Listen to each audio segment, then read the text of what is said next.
Homeownership is worth it, I promise. Just believe me.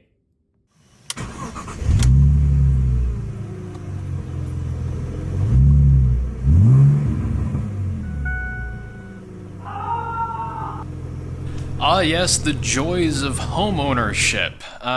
Yeah, that was me cutting about 80 pounds of cast iron sewer pipe out of my wall because it decided to fall halfway out of my house and into the basement, in the process destroying the PVC that was down there, so I wasn't able to take a shower or use the bathroom sink. So that's been fun, learning how to do plumbing and replace all that junk with PVC.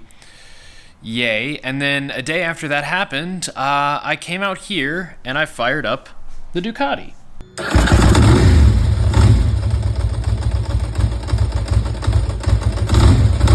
Now, this thing's been pretty absent from the channel lately. This is my 1997 Ducati 900 Super Sport. It's got about 30,000 miles on it. Got it for cheap and just kind of been fixing it up and riding it. Took it on a track day a while back. Fun times. Air-cooled V-twin. Didn't really ride it at all this year because I had a charging issue. I fixed the charging issue. The plug on the stator melted.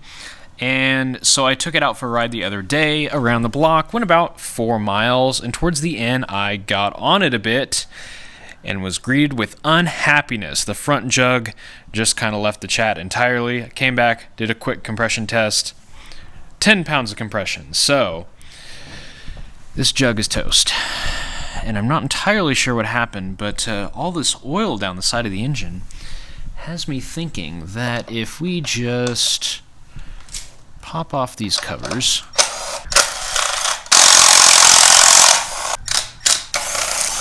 where's the oil coming from? Hard to tell. I was suspecting that a head stud broke, which is pretty common on these old Ducatis when it's cold out.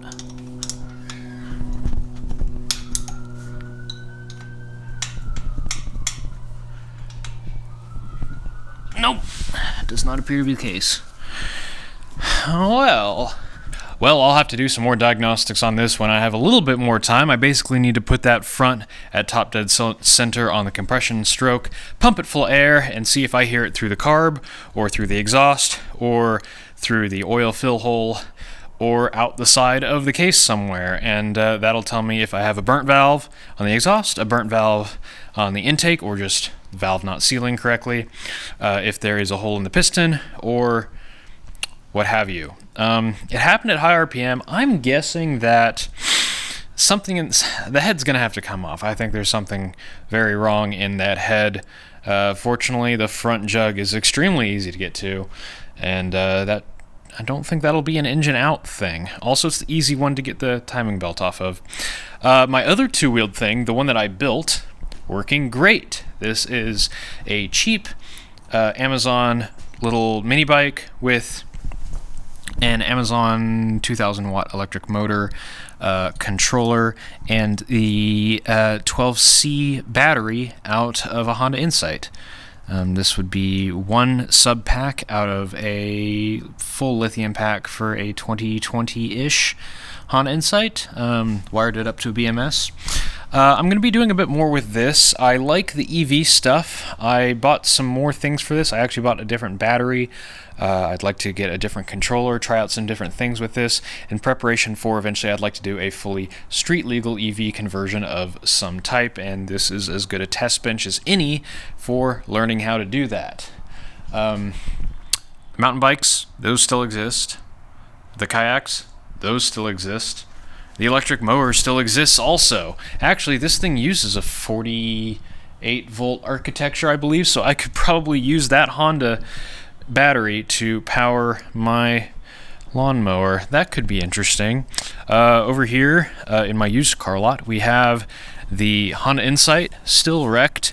Still waiting to hear back from insurance. It's been dry these last few days, but I'm going to tape over this. I really need to cut this hatch open so I can get my lithium pack out of there. I really don't like it sitting around. It kind of needs to be somewhere safe and on the grid charger, just to maintain it until I'm able to acquire another one of these. Thank you all for sending in some very good options. I'm just waiting to hear, get a decent decision from insurance and whatnot. They've been extraordinarily slow and annoying, so that's fun. Over here, we've got the Ford Ranger. Still works great. Went on an off-road excursion recently.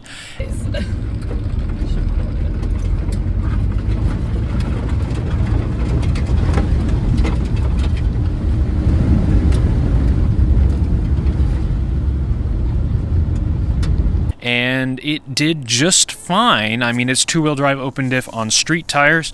I intended on getting to this since the lithium swap was done on the Insight. This was going to be my next project. I've had parts sitting around for this truck for an absolute eternity, but it just, I got sidetracked. Currently, it kind of smells terrible in here because my dog peed in the seat because he is incontinent and has no bladder control. I've had this for a while. It's a Yamaha V-Star 650, no title. These are one of the worst motorcycles ever made. I don't know what the heck to do with it. It weighs a ton. They're heavy and they're slow. Not a very good EV swap candidate because it is so heavy. They look cool when they're assembled, but that's about it because they got this sort of hardtail looking thing and cool exhaust. This actually has Vance & Hines pipes on it, which is nifty. Over here, let's see, this is, update on the this itself. It's been going well. As you can see, I've modified my tie downs with some Harbor Freight ratchet straps that not only hold it down, but also hold the legs out from each other so that they don't try to get pulled in. This thing's weathered quite a few windstorms, and it's doing just fine. I do wish it was a little easier to unzip with one hand. The PT Cruiser! I still have it, unfortunately. We are going to fix it, and by we I mean Tyler. This is going to get trailered over to Tyler, and a solid single mass flywheel conversion is going to be installed, and then hopefully this will be good to go. And then I'll probably repaint that failing clear coat on the sides and sell the stupid thing. The Miata. Been collecting parts for this. Really, the big thing keeping me from making any progress on the engine swap for this car is the fact that it really requires a two-post lift, and I don't have one. And I don't know anyone right now who has a two-post lift. They're okay with me tying up for what should be a weekend, but will most likely be multiple weeks because there will inevitably be more parts that I need to order. The whole engine and powertrain drop out the bottom of these cars. It sucks. I've got the 2.5 in there to go in here, but gosh, I miss this car. Thing's great. Also great, if we go past all of these oil stains, my E92 328i Coupe. This thing has been my daily. It's been doing great. I've been getting better fuel economy since I did the module updates a few episodes ago, so that's been absolutely fantastic. Really, this thing kind of needs tires and motor mounts, and it'll be pretty dang solid. I might upgrade some speakers, tweak with a few other things. The door speakers, they're good, not quite as crisp and clear as I'd like. I did put wireless CarPlay in this a while ago, but I might try something different when it comes to the wireless CarPlay. The solution I have is just a little bit glitchy. And over here we have, out on the street, the CarTrek Maxima. Banished out to the street for now because it was in the way of me getting cars in and out of my shop. I've had some interested people in this that want to road trip it. I'm trying to figure out an oil leak that this thing has. I'm hoping it's just like the oil filter housing or something similar and not the timing cover, because it's real bad. Like, it leaks super bad. And then I'd like to try to make the cruise control work, and it needs wiper blades. Other than that, it just kind of sits. I don't drive it much. It's not insured, so yeah, it doesn't really go anywhere. Oh, I forgot to mention with the mini bike, I actually have a few things coming for this. I have a larger front sprocket for the motor, so that should up the top speed a little bit, and I want to do a range test to see how far that little Honda battery is able to push this thing. That's 5 amp hours. The batteries I've bought are two 19.2 amp hour batteries, so significant upgrade in capacity coming for the EV swap shenanigans. And hopefully speed with that new front sprocket.